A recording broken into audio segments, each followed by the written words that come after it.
you guys don't know me, I am the youth pastor here, interim youth pastor. I'm here in internship, and first month I got here, Matt asked me to speak, so I humbly accepted. Gladly accepted, actually. But again, I'd like to welcome you guys, all of our guests as well. Thank you guys for coming, for joining us tonight. You know, have you guys ever asked the question, now what? You know, I believe we all ask this question at some point in our lives. You know, I asked this question after high school. I was like, now what? What do I do now?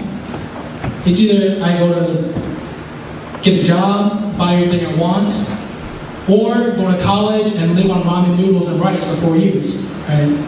And you know, college didn't seem all that appealing to me, but I decided to go anyways.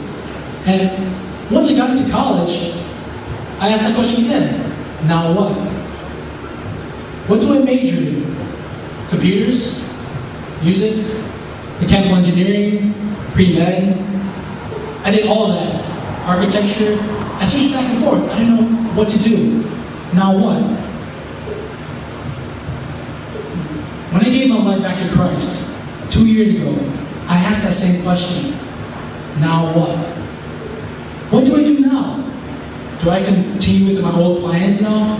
Get a nice job, get married, have 2 kids, or when one family's 10, you know, retire and then die? Isn't my life supposed to change? 2 Corinthians 2:17 says, therefore, if anyone is in Christ, he's a new creation. The old has gone, the new has come. You know, I looked at my life and I wondered, what has changed? What new has come? I guess it's that I know God, that I'm trying to live for Him. I guess that's what's new. I believe that many people, and many people who I've known, have asked that same question. Now what? What's next in the Christian life?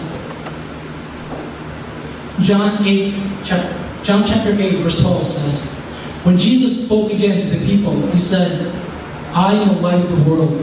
Whoever follows me will never walk in darkness, but will have the light of life. Will have the light of life.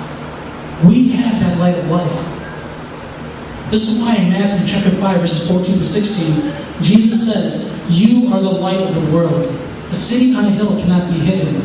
Neither do people light a lamp and put it under a bowl. Instead, they put it on its stand, and it gives light to everyone in the house. In the same way, let your light shine before men, that they may see your good deeds and praise your Father in heaven. So the answer to that question, now what? It's simple, really. Shine. That's right, shine. That's the name of this event. Shine. You shine. But what does it mean to shine? What does it really mean to shine? I look back at my life before I knew God. You know, I'll admit, you know, it's like the parties, the drinking, the bars, the clubs. I did it all. You know, I'll admit too, and it was fun. I had a blast. Man, I remember going night after getting drunk, after bar hopping, after going to the club, and just feeling so empty. Just feeling like this emptiness inside of me. And I remember the next day, I would go out again and try to fill that emptiness. Every night again, I would feel that same emptiness.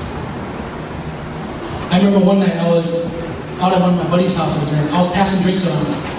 And you know, one thing about drinking with young people is that when you hand out a drink, you know, they make you drink with them.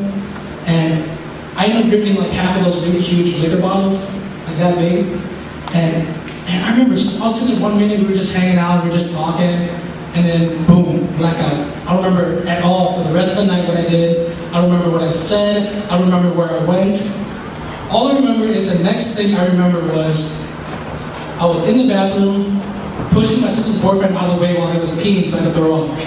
That's the next thing I remember.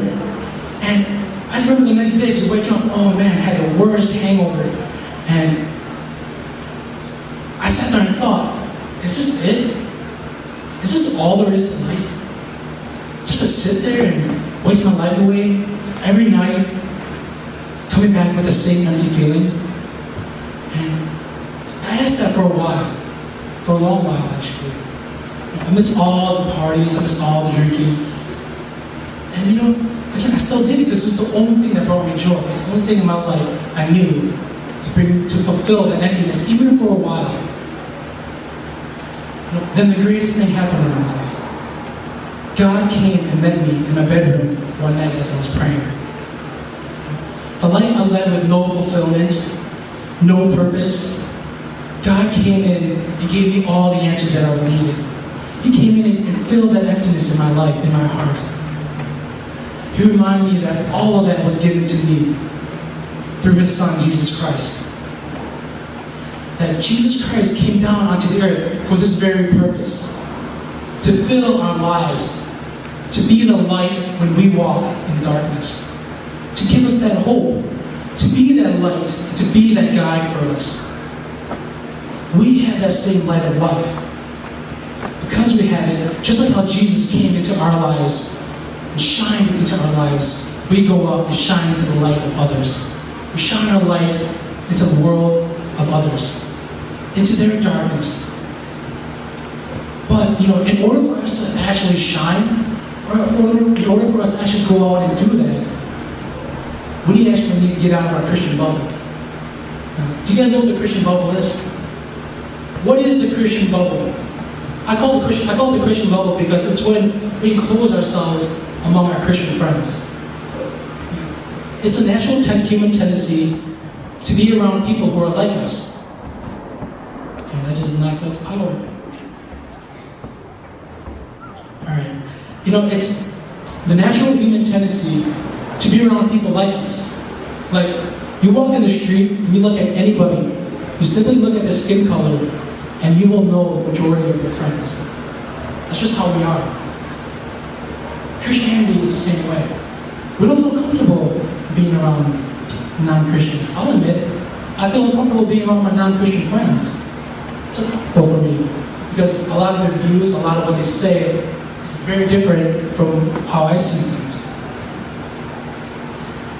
And we tend to fall into this trap and form that Christian bubble where everyone we're always around is just our Christian buddies. Like, with me, you see all my friends, you ask, 90% of them if they're Christian, they'll say yes. And what purpose does the light have in the light? What purpose does the light have in the light? If it's broad daylight, you don't turn on the light, because you have no need for the light. Matthew 5:15-16 says, "Neither do people light a lamp and put it under a bowl. Instead, they put it on its stand, and it gives light to everyone in the house. In the same way, let your light shine before men, that they may see your good deeds and praise your Father in heaven. Go into the world and shine."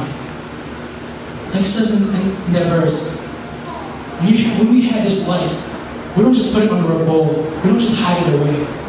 There's a purpose for us. There's a purpose that we have that light. We go out and we shine that light. We bring the light into the darkness of other people's lives.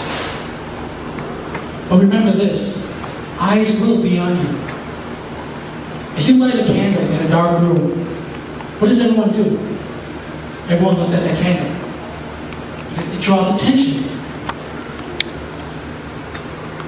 When we shine into the darkness, into the world, we will draw attention.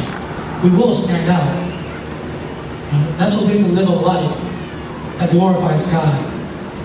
Live a life and be that light. When people see us and they see that light, they walk to it. And they don't criticize that light. They don't say, I'd rather stay in the darkness. The darkness looks a lot better. They see that light. They see that light shining brightly. Like, man, what is that? I want to go to that light. I want to go see it. Not only that, but be prepared to be hated. I'm sure we've all walked around our neighborhood during the night. You walk around during the night, and when somebody turns on a light, like a headlight or a porch, what do? You turn and look at it. It's the first thing we do, especially if we're doing something bad. You see, when we shine into their lives, we expose all the wrong they're doing. When God shined into my light, when He shined the light of Christ into my life, He showed all the wrong that I was doing. Not many people like that. Not many people like that. Still, don't be afraid. Don't be afraid and bring that light of light into the darkness of other people's lives. Through Christ, we have that amazing ability to go into other people's lives and shed light into their darkness when they're lost, when they're confused.